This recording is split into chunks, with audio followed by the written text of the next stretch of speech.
नमस्कार, राजेश्री व्यवसाय मंत्र या युट्यूब चॅनल मध्ये आपल्या सर्वांचं खूप स्वागत करते। आपले नवनवीन व्हिडिओ पाहण्यासाठी चॅनलला लाईक आणि सबस्क्राईब करा। आजचा व्हिडिओ याच्यासाठी आहे की माझ्यासोबत आपल्याला दिसत आहे की एमबीए स्टुडंट एमबीए कॉलेजचे लोणी प्रवरा रूरल इंजिनिअरिंग एमबीए कॉलेजचे स्टुडंट आहेत। पायरस आयबीएमई हा तर पायरस आयबीएमई लोणीचे हे सगळे स्टुडंट आहे, मुलं आणि मुली दिसतात, सोबत फॅकल्टी आहे। तर आज यांचा इंडस्ट्रियल व्हिजिटचा दिवस होता, तर यांनी आमच्या मॅग्नाप्लास्ट टेक्नॉलॉजीज इंडिया प्रायव्हेट लिमिटेड या कंपनीची निवड केलेली आहे। निवड करण्याचं कारणही तसंच आहे। आपण आतापर्यंत जे व्हिडिओ पाहिले तर त्यामध्येही आपण ऐकलेलं आहे मॅग्नाप्लास्ट ही आशिया खंडातील चुंबक बनवणारी पहिली कंपनी आहे। जर्मन टेक्नॉलॉजी जर्मन मॅनेजमेंट असलेली कंपनी 1990 मध्ये मॅग्नाप्लास्टची स्थापना झाली। 99 पर्यंत जॉईंट व्हेंचर मध्ये होतं। 99 पासून 2010 पर्यंत मिस्टर बर्मन या जर्मन मालकाची ही कंपनी होती। 2010 ला एक सामान्य मराठी माणसाने ही कंपनी टेक ओव्हर केलेली आहे आणि त्या कंपनीचं एमडी म्हणून प्रतिनिधित्व करताना आज मला खऱ्या अर्थाने आनंद होतोय, कारण आलेली टीम माझ्याच गावाची आहे, लोणीचीच आहे प्रॉपर। आणि हे या टीम मध्ये मार्केटिंग फायनान्स एमबीए मध्ये शिकणारे स्टुडंट आहे।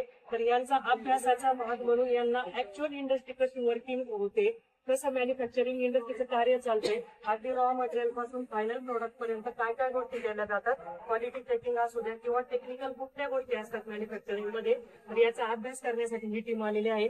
तर यांना आम्ही आमच्या मॅग्नेटची माहिती दिलेली आहे। माझ्याबरोबर माझी टीम आहे। जालिंदर आरुडे सर नमस्कार करा, प्रोडक्शन हेड आहे आपले। Shubham Sonawane sir marketing head आहेत।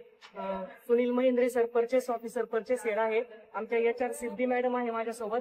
प्रदीप सर आमचे बाकीच्या फॅकल्टी आहे सोबत काम करताना। तर विद्यार्थ्यांचे छोटे छोटे प्रश्न होते, त्या प्रश्नांचं त्यांना समाधान झालं असेल किंवा इथून पुढे आम्ही शंकेचं समाधान करू।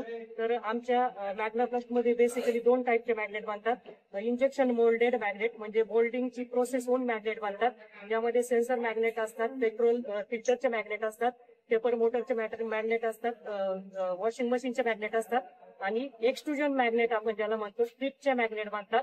लहानपणापासून आपल्याला एक मॅग्नेटचं एक कुतूहल असतं की चुंबक फक्त चिटकतं म्हणून आपण लहानपणी खेळ खेळायचो। चुंबकचा मॅग्नेटचा उपयोग नाही अशी कुठलीच गोष्ट आज आपण सांगता येणार नाही।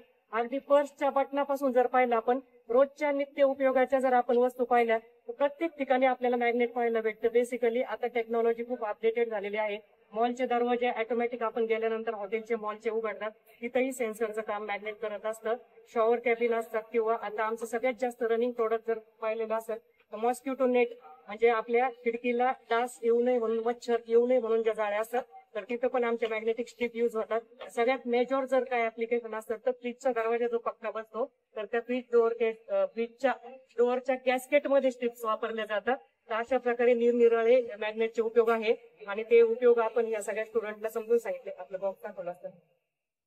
तर अजूनही टॉईज मध्ये मॅग्नेट वापरले जातात, वेगवेगळ्या ऍक्सेसरीज मध्ये मॅग्नेट वापरले जातात, पेन रिलीफ साठी देखील मॅग्नेट वापरले जातात। ते तुम्हाला दाखवायचे राहिले, मी दाखवते की पूर्वी एक मॅग्नेटिक बेडची संकल्पना आलेली होती की मॅग्नेटिक करंट जेव्हा आपल्या बॉडीमध्ये येतो तर त्यावेळेस आपल्याला पेन रिलीफ म्हणजे आपल्याला वेदना कमी होतात। आणि पूर्वी आम्ही मॅग्नाप्लास्ट एक असं मॅग्नेट बाहेर एक्सपोर्ट करायचो, एक शूजच्या कंपनीमध्ये शूजच्या टाचांमध्ये ते मॅग्नेट वापरलं जायचं, तर आपल्या टाचा दुखू नये म्हणून त्याचा उपयोग होत होता। तर असे वेगवेगळे मॅग्नेटचे ऍप्लिकेशन आहे। मला वाटतं तुमचं समाधान झालं असेल, झाले नसेल तर तुम्ही शंका विचारू शकता।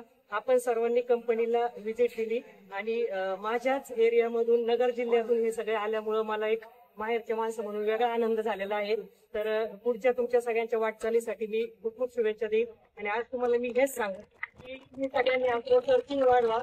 एआय आलेला आहे, आर्टिफिशियल इंटेलिजन्सचा प्रॉपर वापर करा, चुकीच्या ठिकाणी वापर करू नका। टेक्नॉलॉजीचा प्रॉपर वापर केला तर तुम्हाला घर बसल्याही तुम्ही खूप सारे कामं करू शकता, कारण सामाजिक संस्था आहे माझी महिलांसाठी, महिला सक्षमीकरणाची, त्या माध्यमातून घर बसल्या काम द्या असे बरेच आम्हाला मेसेज येतात, फोन येतात।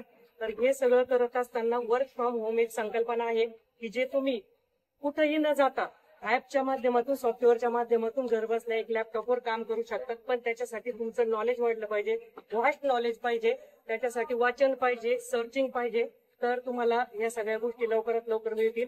भविष्यामध्ये इंटरव्ह्यूला जाताना कॉन्फिडंट राहा। एमबीएची रिक्वायरमेंट खूप आहे, मार्केटिंगची खूप रिक्वायरमेंट आहे, पण जुन्या पद्धतीने मार्केटिंग करायचं नाहीये, आपल्याला अपडेशन करायचं कीपॅडचे मोबाईल स्मार्टफोन आपण वापरतोय. आपल्याला कीपॅडच्याच मोबाईल पर्यंत थांबून जमणार नाहीये. तुमचं स्मार्ट मार्केटिंगचं ऍप्लिकेशन जर असेल तर डिजिटल मार्केटिंगचा आधार घ्या. वेगवेगळे क्रिएटिव्ह बनवा. वेगवेगळं कुठल्याही कंपनीसाठी तुम्ही मार्केटिंगला जा, कुठल्या एज्युकेशन सेक्टरमध्ये जा, कुठल्याही सेक्टरमध्ये जा, डिजिटलायझेशनची गरज आहे. अपडेशन खूप झालेलं आहे. स्वतःला अपडेट करा सगळ्यात पहिलं. आमचे शुभम सर तुम्हाला थोडेसे प्रोडक्ट कॅमेऱ्यामधलं विनंती करेन. आमचे प्रोडक्ट डिस्प्ले करतोय आम्ही, जवळून दाखवलं नाही तरी चालेल. असे वेगवेगळे मॅग्नेट आम्ही या विद्यार्थ्यांना अभ्यासासाठी दाखवलेले आहे. त्याच्यात वॉशिंग मशीन मॅग्नेट आहे, पेट्रो फिल्टर मॅग्नेट आहे, स्टेपर मोटरचे मॅग्नेट आहे. तर असे वेगवेगळे स्टेपर मॅग्नेट आहेत स्टेपर मोटरचे. अगदी इतक्या छोट्या साईज मध्ये पण मॅग्नेट आहे. माऊस आणि कीबोर्डच्या खाली मॅग्नेट वापरतात, तर ते असं करताय. मॅग्नेटचे वेगवेगळे प्रकार आहे. आता यांची सांगा बरोबर आहे. बघा स्टीलचं मॅग्नेट आपण जे पाहतो पर्सच्या बटन मध्ये, तर ते आपण न्यूडियम मॅग्नेट म्हणतो. जास्त ताकदीचं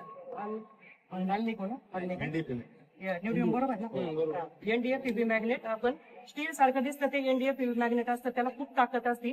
आमचं plastic permanent plastic bonded magnet आहे. काळं दिसतंय तुम्हाला दिसताना, पण त्याच्यामध्ये मॅग्नेटिक स्ट्रेंथ आणि पोलचं तुम्हाला मगाशी सुभाष सरांनी दाखवलं. एक फिल्मनुसार आम्ही मॅग्नेटिक करंट फ्लो कसं आहे ते सांगितलं. प्रोडक्शनचे जालिंदर सर थोडंसं बोलतील. मी आता आलेले आहेत या ठिकाणी. मला एक गोष्ट माहित नसेल, हे जे मॅग्नेट आहे त्याचा शोध 1935 साली त्याच कंपनीचे मूळ मालक मॅक्स बर्मन यांनी स्वतः लावलेला होता. तेच मॅग्नेट आता आपण बनवत आहोत आणि भारतामध्ये ही आपली एकमेव कंपनी आहे जी हे प्रकारचे मॅग्नेट बनवतात आणि आपण खूप ठिकाणी सप्लाय करतो.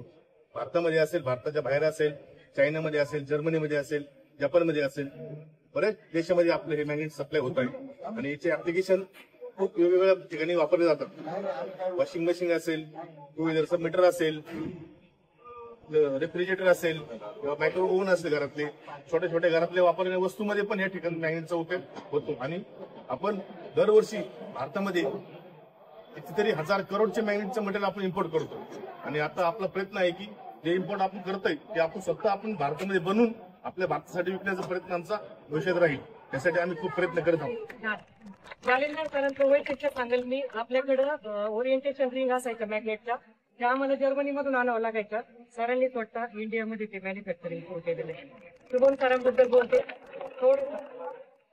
शुभम सर बोलतील आता आपल्याला. तर त्यांनी एक बीई मेकॅनिकचं शिक्षण घेऊन एक आपल्या प्रवरानगर सारख्या रुरल एरियातून येऊन इथं फक्त टेक्निकल गोष्टीच नाही तर मार्केटिंगची पूर्ण जबाबदारी कशी घेतली, कसं अपडेशन केलं. लास्ट इयरला आम्ही चायना ट्रिप केलेली, चायनाला जाऊन आलोय. चायनाबद्दल गैरसमज होते, कोरोना किंवा तसं नाही, हे खूप वेगळं चित्र आहे. टेक्नॉलॉजी अपडेशन खूप आहे चायना.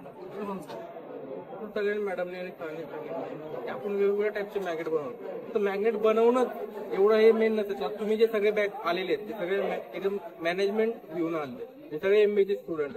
एमबीए स्टुडंटला सगळ्यात महत्वाचं काम तुमचं काय असतं की जे बनतं ते बनतं विकता आलं पाहिजे. बरोबर ना. ते बनतं ते कसं बनतं, त्याचा फायनान्स असेल तर फायनान्स एमबीए वाले बघतात. ओके, मार्केटिंग असेल तर ते मार्केटिंग वाले बघतात, किंवा सप्लाय चेन असेल तर सप्लाय चेन मध्ये पण एमबीए.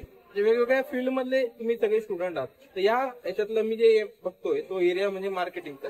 त्या मार्केटिंग मध्ये आपण आधी काय केलं की आधी जी कंपनी होती ती काय होती, एका स्पेसिफिक जेवढे कस्टमर होते त्या कस्टमरला टार्गेट करूनच विकायची. त्या कोणत्या आपले वेगवेगळे ऍप्लिकेशन वेगवेगळे कस्टमर कसे टार्गेट करायचे, त्याचा अनालिसिस कसा करायचा, कोणत्या कंट्रीजमध्ये आपलं मॅग्नेट बनलं जातं, त्यांचा ते कोणते कस्टमर टार्गेट करतात, तो सगळा अनालिसिस जो आहे तो आपण एवढ्या 2-3 वर्षामध्ये केला. आणि त्या अनालिसिस प्रमाणे कंपनीचा कस्टमर बेस वाढवणं झालं किंवा टेक्नॉलॉजी अपग्रेडेशन. जसं मॅडमने सांगितलं की आम्ही 1 वर्षापूर्वी चायनाला गेलो. म्हणजे आपला जर मेन कॉम्प्युटर कुणी असेल तर तो चायना आहे. ओके, त्याच्यामुळे हे जे मॅग्नेट आहे ज्यादा इंडियामध्ये का डेव्हलप होत नाही, कारण ते चायनाचं डायरेक्ट कॉम्पिटिशन केलं जातं. त्यामुळे प्राइस मध्ये डायरेक्ट कम्पॅरिझन केलं जातं, तुम्ही टेक्नॉलॉजीमध्ये डायरेक्ट कम्पॅरिझन केलं जातं. तर ते होत नाही इंडियामध्ये, तेवढ्या टेक्नॉलॉजी नाहीये. त्याच्यामुळे ही कंपनी एक मोनोपॉली टाईप मध्ये राहिलेली आहे. त्याच्यामुळे आपल्याला जे रिक्वायरमेंट आहे त्या गोष्टी आहेत ते आपलं काहीतरी एक युनिक बनलेलं आहे. तर ते आम्ही जाऊन तिथं स्टडी केला प्रॉपर की ते कसं केलं जातं, की कोणत्या लेवलला काम करतात. आपण म्हणतो की चायना फक्त एक लो क्वालिटीमध्ये, ते लो क्वालिटीमध्ये नसतं.